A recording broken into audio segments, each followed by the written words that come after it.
PDF के लिए Telegram join करें। डिक्टेशन स्टार्ट होगा 5 सेकंड के बाद।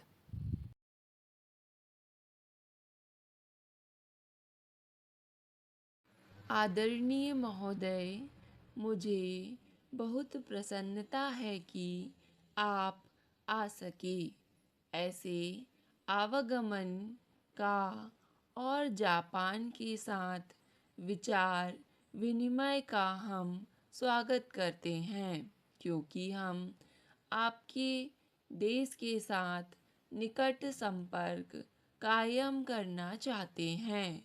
मुझे आशा है कि आपकी भारत यात्रा दिलचस्प तथा सुखद रही है और आपकी सुख सुविधा का भली भांति ध्यान रखा गया है। आपने देखा ही होगा कि हमारी समस्याएं आपकी समस्याओं से भिन्न हैं। भारत का आकार ऐसा है कि हमारी समस्याएं हमेशा ही विशाल रही हैं। केवल समस्याओं का स्वरूप बदल जाता है।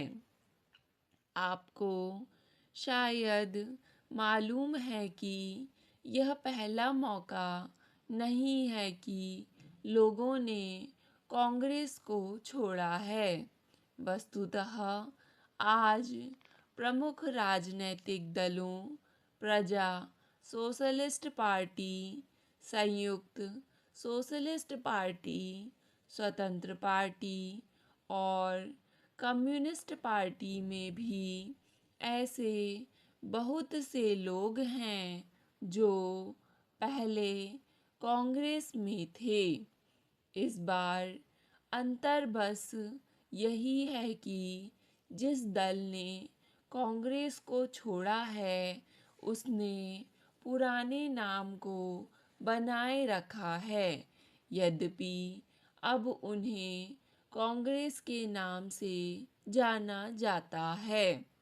यह दल, जैसा कि आपको विदित है, हमारी संख्या का 1/3 है और वे जब हमारे साथ थे तब भी इस दल के बहुत से सदस्य पार्टी के अंदर से हमारा विरोध करने में सक्रिय थे, जिससे स्थिति ज़्यादा कठिन ना होकर एक प्रकार से अधिक सरल हो गई है।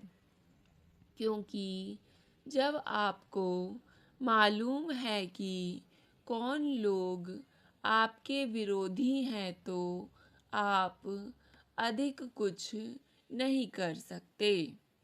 आपने जिन 2 बातों का जिक्र किया है, उनसे अवश्य ही राजनैतिक जीवन में जटिलता आ गई है, लेकिन कांग्रेस में विभाजन हुए अब कई महीने बीत चुके हैं।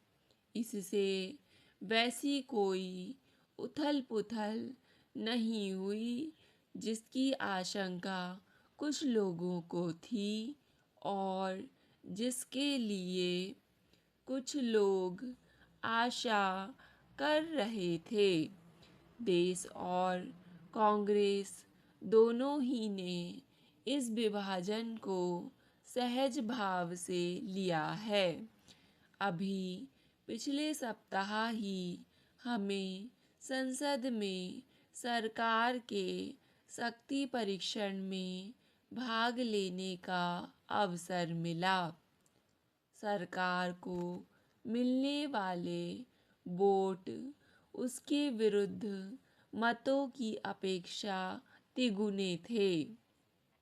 एक संशोधन पर सभी विपक्षी दलों, विपक्षी कांग्रेस ग्रुप तथा सभी अन्य विपक्षी दलों ने हमारे विरुद्ध मत दिए।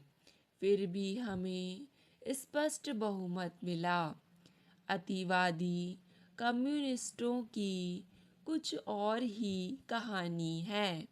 हमारे यहाँ लोगों के कई ग्रुप हैं जो सत्ता को चुनौती देते हैं। आदरणीय महोदय, हमारी राजनीतिक रणनीति सुस्पष्ट है। पार्टी और सरकार ने मध्यम मार्ग अपनाया है, जो निश्चय ही बहुत कुछ वाम पक्षीय झुकाव वाला है। अब हमें अपने लोगों को यह दिखा देना है कि इस मार्ग से चलकर हम अभीष्ट परिणाम प्राप्त कर सकते हैं।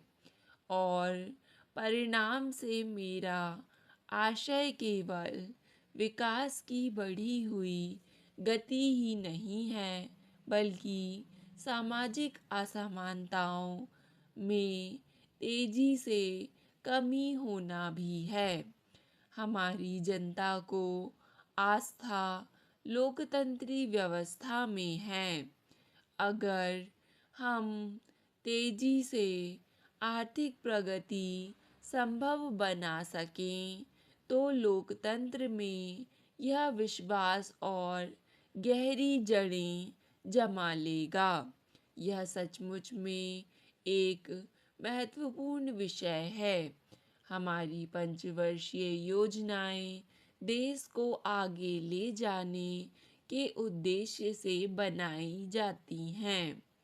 अब हम 10वीं योजना की शुरुआत कर रहे हैं और आज हम तेजी से प्रगति कर सकने की स्थिति में हैं। जब देश का समग्र विकास होगा, तभी सभी प्रादेशिक तथा अन्य समस्याओं का हल किया जा सकेगा। इसलिए योजना में हमने राज्य क्षेत्र के लिए विनियोजन को बनाए रखा है। हमने कृषि की ओर विशेष ध्यान दिया है। कृषि के क्षेत्र में भी शुष्क खेती की समस्याओं की ओर हम खास तौर से ध्यान देना चाहते हैं।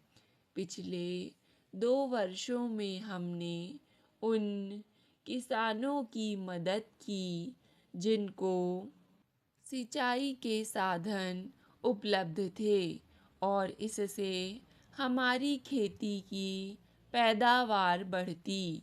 मैं समझती हूँ कि पहली बार अनाज के उत्पादन की मात्रा 10 करोड़ टन से ऊपर पहुँच गई है। इसलिए जहाँ तक अनाज का संबंध है, आज हम आत्मनिर्भर हो चुके हैं। आर्थिक विकास का अपना महत्व तो है ही, लेकिन हमें यह याद रखना चाहिए कि वह कुछ हद तक राजनैतिक और सामाजिक शांति पर निर्भर करता है।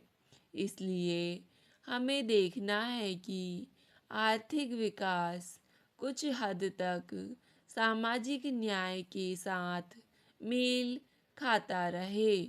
इससे भले ही आर्थिक प्रगति की रफ्तार कुछ धीमी पड़े, लेकिन आप इसे अनदेखा नहीं कर सकते।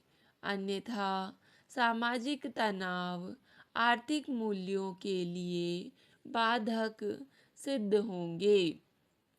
10वीं योजना में हमने 5.5% विकास दर की परिकल्पना की है और हम कृषि तथा औद्योगिक आत्मनिर्भरता को मजबूत करना तथा तकनीकी परिवर्तनों को सुदृढ़ आधार देना चाहते हैं। इस योजना के अंतर्गत विदेशी सहायता में भी काफ़ी कमी हो जाएगी।